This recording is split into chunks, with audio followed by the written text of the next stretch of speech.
Football বিশ্বের সবচেয়ে প্রতীক্ষিত দ্বৈরথ এল ক্লাসিকো 12 মে মৌসুমে চতুর্থবারের মতো মুখোমুখি হতে যাচ্ছে চিরপ্রতিদ্বন্দ্বী রিয়াল মাদ্রিদ ও বার্সেলোনা। এবারে এল ক্লাসিকো কি ভাঙবে 58 বছরের রেকর্ড? এই ম্যাচের ফলাফলে নির্ধারণ করতে পারে লা লিগার শিরোপার ভাগ্য। আবার এই ম্যাচে হতে পারে একটা অনন্য রেকর্ডও।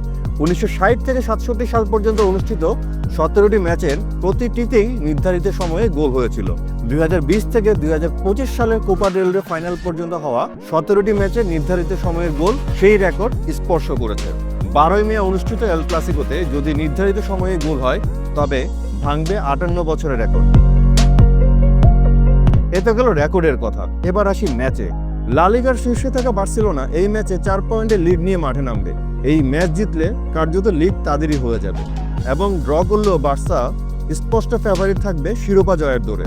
আবার অন্যদিকে রিয়াল মাদ্রিদের জন্য মৌসুমে সম্মান বাঁচানোর সুযোগ হতে যাচ্ছে এই ম্যাচ। বার্সেলোনাকে হারিয়ে তারা যদি ব্যবধান 1 পয়েন্টে নামিয়ে আনতে পারে তাহলে জমে উঠবে লা লিগার শিরোপা লড়াই। তাছাড়া রিয়াল মাদ্রিদের জন্য এই এল ক্লাসিকো আরেকটা কারণেও গুরুত্বপূর্ণ, কারণ এই মৌসুমে এখন পর্যন্ত বার্সেলোনার বিপক্ষে একটা ম্যাচও জিততে পারেনি তারা।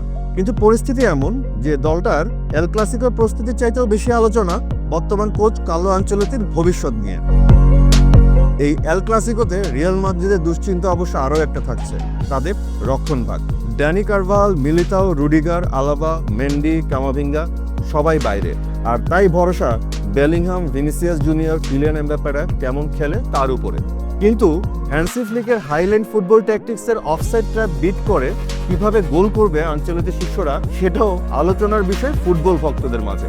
অন্যদিকে চ্যাম্পিয়ন্স লিগের সেমিফাইনালে হারলেও এখন পর্যন্ত লা লিগা জয়ের মিশনে আছে হ্যান্সি ফ্লিক বাহিনী।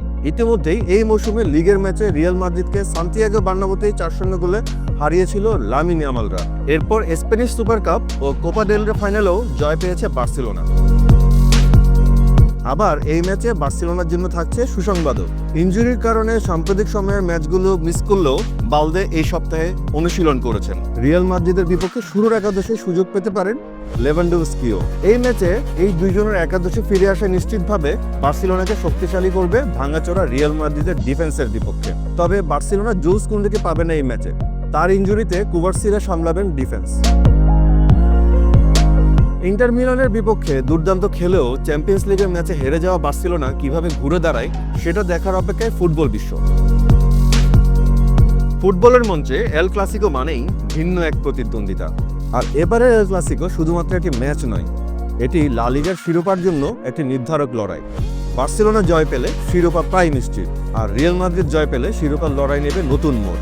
আপাতত ফুটবল ভক্তদের মুখে মুখে যে প্রশ্ন ঘুরছে তা হলো অন্তত একটা এল ক্লাসিকোকে এই মৌসুমে জিততে পারবে রিয়াল মাদ্রিদ, নাকি তাদের আবার পরাস্ত করে বার্সেলোনা এগিয়ে যাবে লিগ শিরোপা জয়ের দিকে।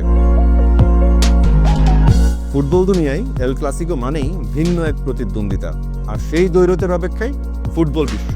কে জিতবে, রিয়াল মাদ্রিদ নাকি বার্সেলোনা? উত্তর মিলবে 12 মে রাতে।